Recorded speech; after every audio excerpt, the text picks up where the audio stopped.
canto de adoración. Muchos oirán y creerán.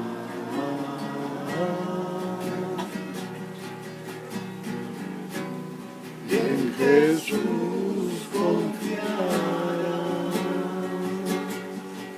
En Jesús puse toda mi esperanza. Y Él se inclinó hacia mí y escuchó mi clamor.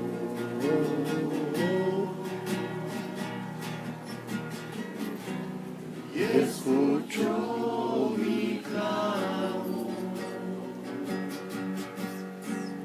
Puso en mi boca un canto nuevo, un canto de adoración. Muchos oirán y creerán.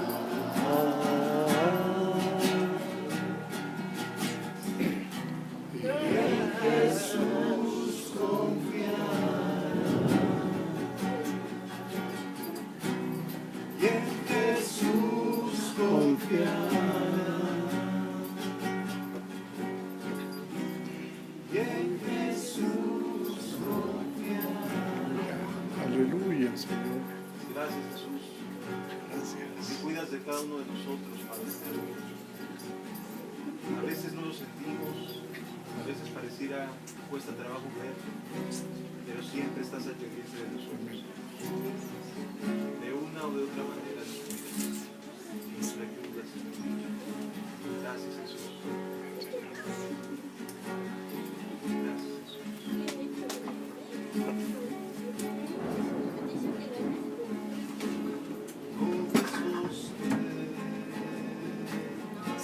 Esperanza mía, fuente bendita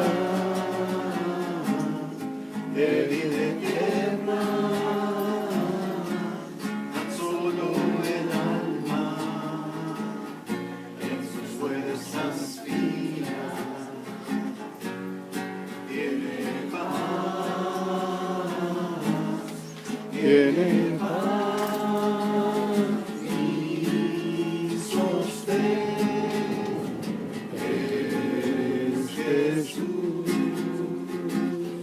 Nunca en la lucha desmayar poder.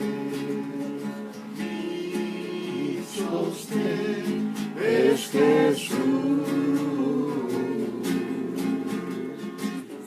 Nunca en la lucha desmayar poder. Dura es la lucha, difícil la tarea, mas tú me dotas de tu gran poder. Espíritu renuevas con la idea nueva de vencer.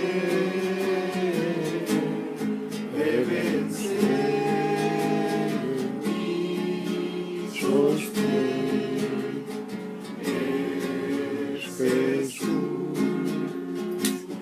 nunca en la lucha desmayar poder.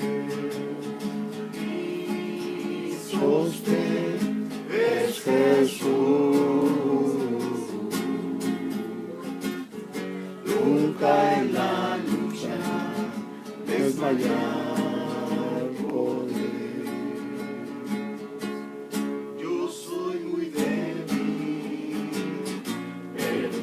Soy fuerte, nunca en la lucha desmayar poder. Si tú estás conmigo, a la misma muerte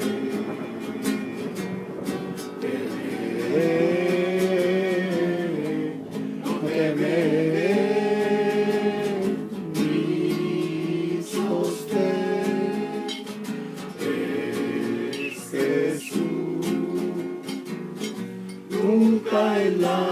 lucha, desmayar poder.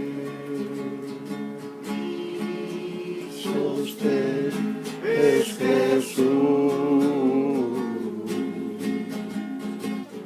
nunca en la lucha, desmayar.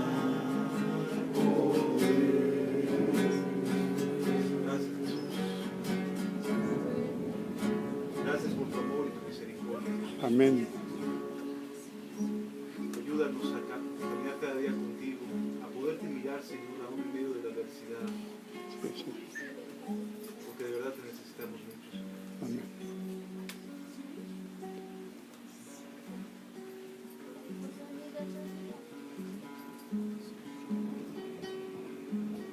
Gracias, Jesús.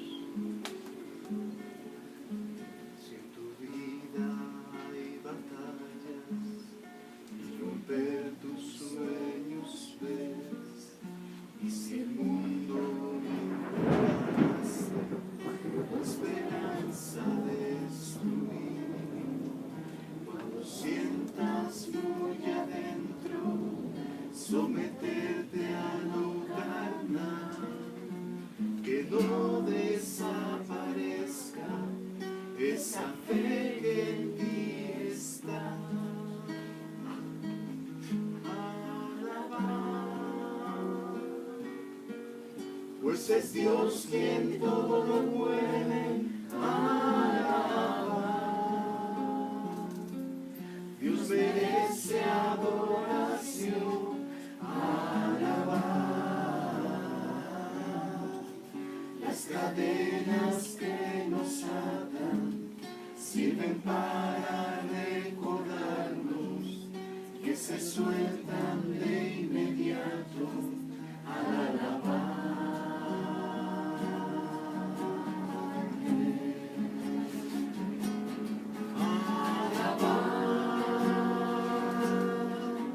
Pues es Dios quien todo puede. Alabar,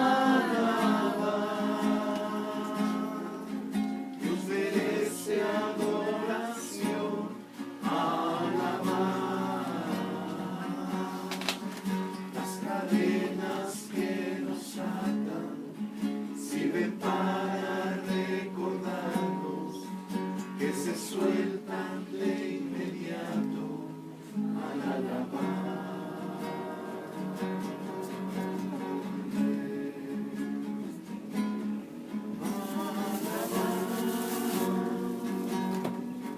Pues es Dios quien todo puede. Alabar, Dios merece adoración. Alabar, las cadenas que nos atan sirven para demostrarnos que se sueltan de inmediato al alabar.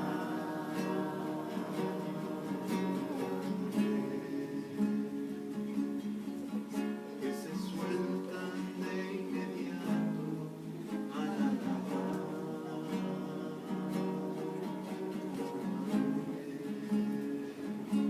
Gracias, Señor.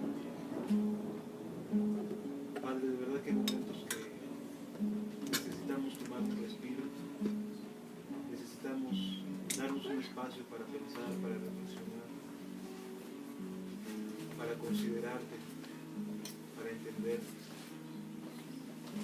Gracias por tu buena voluntad, Señor. Gracias por tu misericordia. Gracias, Jesús. Gracias, Padre.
Pues quisiera leer con ustedes, entender una porción de la Biblia, de uno de los días, yo creo que más complicados que tuvo Jesús en su vida. Vamos a leer juntos Lucas capítulo 4, versículo 28, 29 y 30.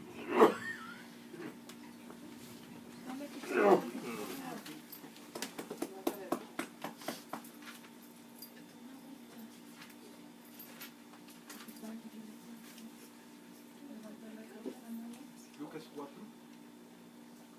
28, 29 y 40.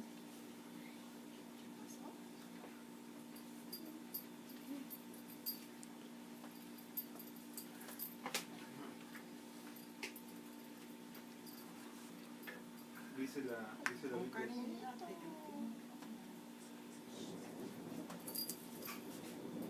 Al oír estas cosas, todos en la sinagoga se llenaron de ira, y levantándose, le echaron fuera de la ciudad y le llevaron hasta la cumbre del monte sobre el cual estaba edificada la ciudad de ellos, para despeñarle. Mas él pasó en medio de ellos y se fue. Lo vuelvo a leer porque es uno de los días más complicados que tuvo Jesús. Jesús tuvo varios días de mucha alegría, de estarse esforzando, de ayudar a la gente, pero en lo particular este día Jesús se va de esta ciudad dolido, triste, lamentando lo que acababa de vivir. Dice la Biblia, al oír estas cosas, todos en la sinagoga se llenaron de ira, y levantándose, le echaron fuera de la ciudad y le llevaron hasta la cumbre del monte sobre el cual estaba edificada la ciudad de ellos, para despeñarle. Mas él pasó por el medio de ellos y se fue. Técnicamente estamos leyendo un intento de homicidio. O sea, están llevándose a Jesús a matarlo. Entonces, básicamente estamos leyendo un intento por quitarle la vida a Jesús. Así que vale la pena pensar un momento en decir, bueno, ¿quiénes intentaron quitarle la vida a Jesús? O sea, ¿quiénes se animaron a llevarlo hasta el punto tal de que lo iban a lanzar? O sea, este es uno de los muchos momentos complicados de Jesús, pero en este momento, en lo particular, Jesús sí se vio en un alto riesgo antes de la crucifixión, porque ya estaba ahí en el despeñadero, lo iban a tirar. O sea, la idea era acabar con su vida. Y entonces dice la Biblia que Jesús pasa en medio de ellos y se va. ¿Quiénes eran estas personas? O sea, podríamos preguntar, bueno, ¿quiénes fueron los que intentaron matar a Jesús en ese momento? Cualquiera diría, pues a lo mejor los romanos, los fariseos, o sea, los que más encono, más odio podían tener. Pero resulta que no fueron ellos. Resulta que quienes lo intentaron matar habían sido sus vecinos, sus amigos, la gente que le rodeaba, porque estaba en la ciudad de Nazaret, donde fue criado. Es decir, quienes trataron de atentar y despeñar a Jesús no fueron los más radicales, no fueron los más terribles, no fueron los más temibles del liderazgo religioso, etc. ¿no? Quienes aquí atentaron contra Jesús fueron sus vecinos, fueron los que lo vieron crecer desde pequeño, quienes convivieron con él, quienes conocían a sus padres, quienes sabían quién era José, quienes a lo mejor en un momento estaban comiendo en una de las mesas que había hecho su papá. Es decir, los que más cercanos podrían ser son los que aquí estaban a punto de cometer un homicidio. Así que vale la pena decir, bueno, pues ¿qué hizo? Que los puso así, aún en contra de lo que María y sus hermanos y sus hermanas vivían en Nazaret. No vivían en Capernaum, vivían en Nazaret. ¿De acuerdo? Entonces, vamos a darnos un poquito la perspectiva de qué incitó tanto la ira de las personas como para atentar contra un vecino, alguien que había vivido ahí durante muchos años, que lo vieron desde pequeñito, y que a lo mejor era Jesús el que les iba a comprar la fruta, el que les iba a comprar la verdura, y decían, pues no importa. O sea, estaban tan encendidos y tan obcecados en su manera de aborrecer, de odiar a Jesús, que lo que buscaron fue aniquilarlo, o sea, quitarlo de enfrente, ¿no? Entonces vamos a ir un poquito más hacia atrás para entender qué contexto se estaba dando, qué fue lo que provocó la ira de los vecinos, o de sus ex vecinos, ¿no? Porque ya no vivía ahí, vivía en Capernaum, pero qué fue lo que provocó que se indignaran tanto, que se llenaran de tanta molestia. Dice a partir del versículo 14, y Jesús volvió en el poder del Espíritu a Galilea, y se difundió su fama por toda la tierra de alrededor, y enseñaba en las sinagogas de ellos, y era glorificado por todos. Es decir, que después de que Jesús regresa de la tentación, comienza a ir a cada sinagoga de las distintas ciudades, de las distintas poblaciones, y empieza a enseñar ahí en las sinagogas de cada uno de ellos. Y empieza a hablarles acerca del reino de Dios, y comienza a sanar enfermedades, etc. Es decir, empieza a hacerles bien a las personas. De tal manera que se difundió. Y la Biblia dice que su fama era buena, inclusive glorificaban a Cristo. Es decir, lo que veían que Jesús hacía, decían, no, pues realmente sí vale la pena. Está ayudando a las personas, está ayudándolas a acercarse al reino de los cielos. Entonces, sí vale la pena lo que Jesús está haciendo. En un principio Jesús no fue rechazado. De hecho, tuvo muchos simpatizantes. El problema fue que de simpatizante a ser realmente discípulo de Jesús hay un abismo. Muchos pueden ser simpatizantes, pero quienes deciden seguirlo no son tantos. Entonces aquí había mucha buena relación, mucha empatía con Jesús, de tal manera que hasta lo glorificaban, ¿no? O sea, decían, no, de verdad, gloria a Dios por lo que está haciendo a través de Jesús. Y entonces continúa diciendo el versículo 16, vino a Nazaret, donde se había criado. Es decir, llegó a la ciudad que lo había visto crecer, que lo había visto volverse adulto, que lo había visto estar ahí con su padre, viendo cómo ejercer el oficio, cómo hacer mesas, cómo hacer las sillas, etc. Es decir, ahí estaba Jesús, había regresado a esta ciudad que lo había visto nacer, mejor dicho que crecer, no nacer sino crecer, y ahí había sido criado. Entonces, el ambiente en el cual Jesús llegó era un ambiente que lo conocía, había sido parte de esa sociedad. Jesús había sido parte de esta sociedad de Nazaret, lo conocían a su padre, etc. Pero había algo diferente. Jesús llegaba con cierta fama, con cierto, pues se era conocido, de que ayudaba, de que iba a las sinagogas, de que predicaba, de que hacía esto, de que hacía aquello. Entonces cuando llega a su ciudad, y nuevamente vuelve a ver a la sociedad que lo vio crecer, pues se vieron así como con una especie de a ver qué tiene que decir, ¿no? Pero lo conocían desde pequeño. Entonces, ese era como una curiosidad medio morbosa, ¿no? De decir, ¿qué tiene que decirnos? Porque escuchamos mucho de él, pero aquí no se ha parecido, hasta ese día que llegó a Nazaret. Y entonces, dice la Biblia lo siguiente, y en el día de reposo entró en la sinagoga conforme a su costumbre y se levantó a leer.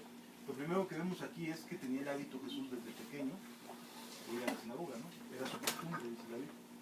Entonces, sí lo conocían los líderes de la sinagoga, o sea, los líderes de esa sinagoga sabían perfectamente quién era Jesús.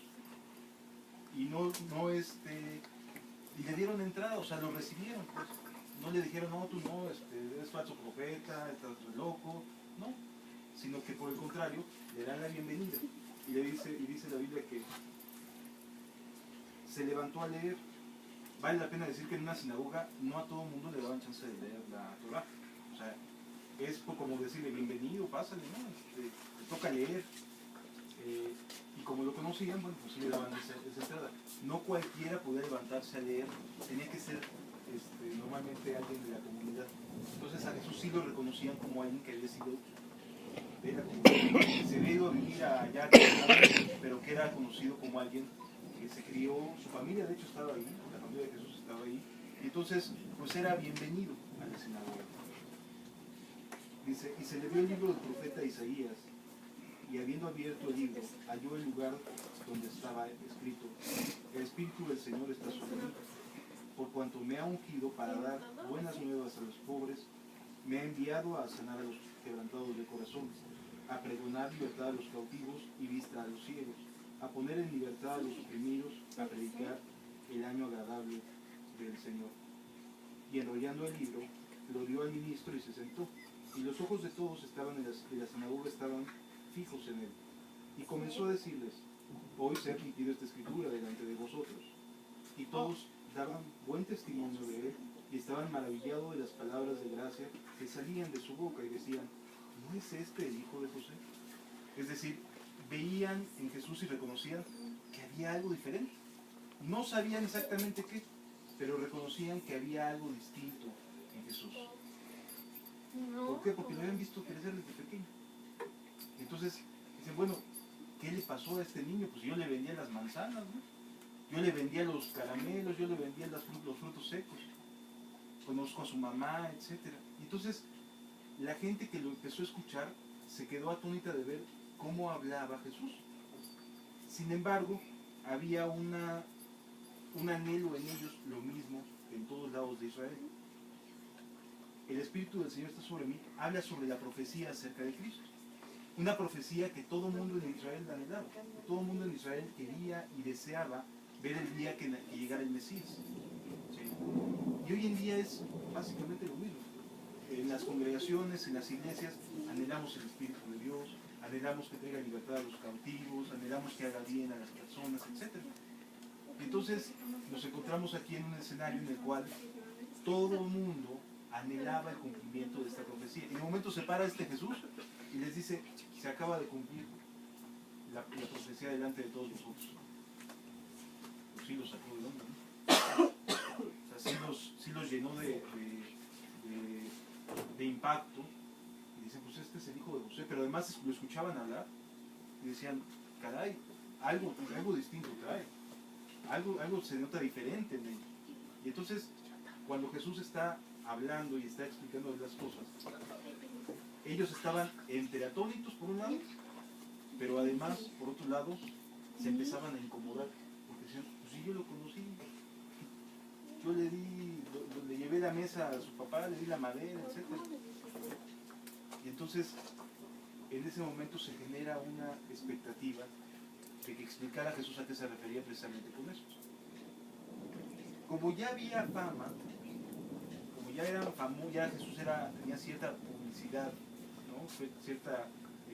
Era de una figura pública. Entonces resulta que empieza a tener cierta expectativa, se genera cierta expectativa. Entonces Jesús les empieza a decir: sin duda me diréis este refrán: médico, cúrate a ti mismo. De tantas cosas que has hecho, que has oído, porque que se ha hecho en Capernaum, hazlas también aquí en tu tierra. Es decir, que le estaban exigiendo a Jesús que hiciera cosas, que hiciera milagros. Nuevamente vemos una actitud así medio de desafío, ¿no? Pues a ver Jesús, aquí en tu tierra, estás en tu tierra, estás en la sociedad, ya te dimos chance de llegar aquí a la sinagoga, pues demuéstranos, ¿no? Médico, cúrate a ti mismo. Y entonces, ¿qué es lo que hace Jesús? Les empieza, los reprende. En lugar de hacer lo que les pidió, lo que le estaban diciendo, les dice lo siguiente. Y añadió, de cierto os digo que ninguno es profeta acepto en su propia tierra. Y en verdad os digo que muchas viudas había en Israel en los días de Elías, cuando el cielo fue cerrado por 3 años y 6 meses, y hubo una gran hambre en toda la tierra. Pero a ninguna de ellas fue enviado Elías, sino a una mujer viuda en Sarepta de Sidón.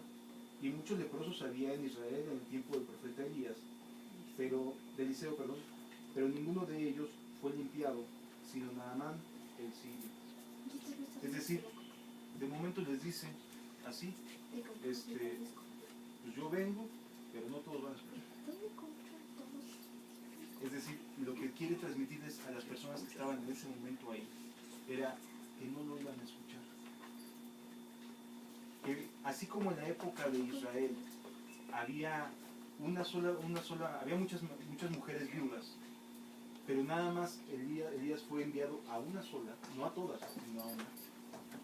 Nos da a entender que Jesús iba específicamente a buscar a personas, no a grupos. No se trataba de agradarle a la comunidad, sino se trataba de transformar la vida de personas en específico.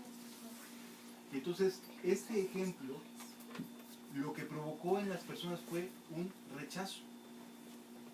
Provocó un rechazo en las personas. ¿Por qué? Porque se sintieron como menospreciadas. O sea, no nos vas a demostrar quién eres, Jesús.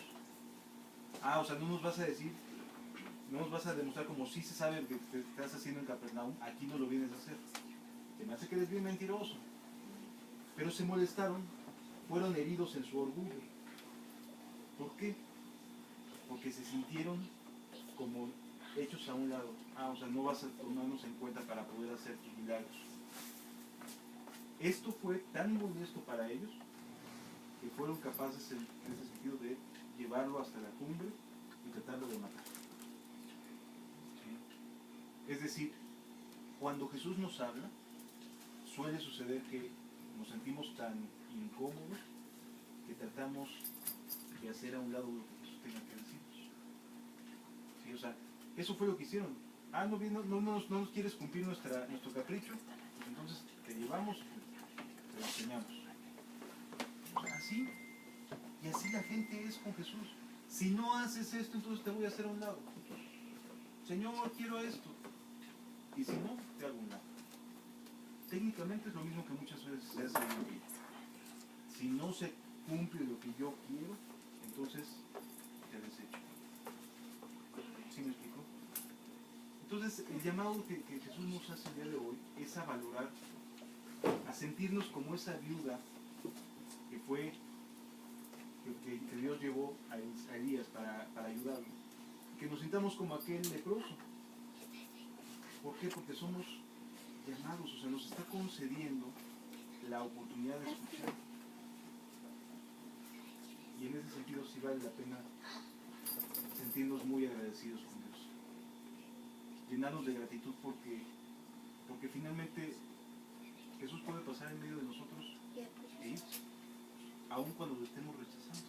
O sea, lo podemos estar rechazando y pasa en medio de nosotros y se va. Por supuesto que fue un día triste para Jesús porque eran la gente que lo conocía.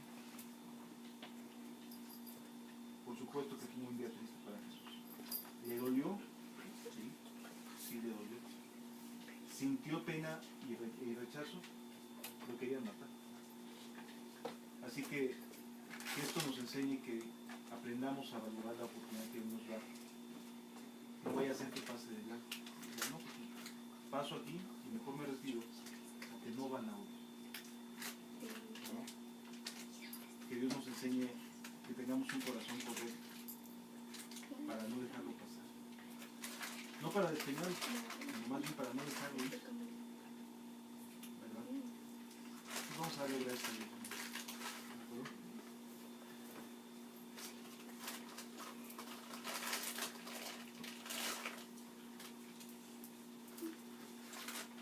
Padre, no queremos que pases de nosotros, Señor. No queremos conducirnos como los de Nazaret. Decir que te conocemos, pero rechazar tus palabras. Padre, por favor, concédenos la gracia y la oportunidad de no dejar pasar de nosotros la bendición que es tener entre nosotros. No somos buenas personas, lo sabemos, no somos los mejores, pero estamos aquí por tu gracia infinita, por tu buena voluntad. Por favor, amado Rey, danos la gracia de entender tus palabras cada día y de darle la bienvenida a tu voluntad, Señor.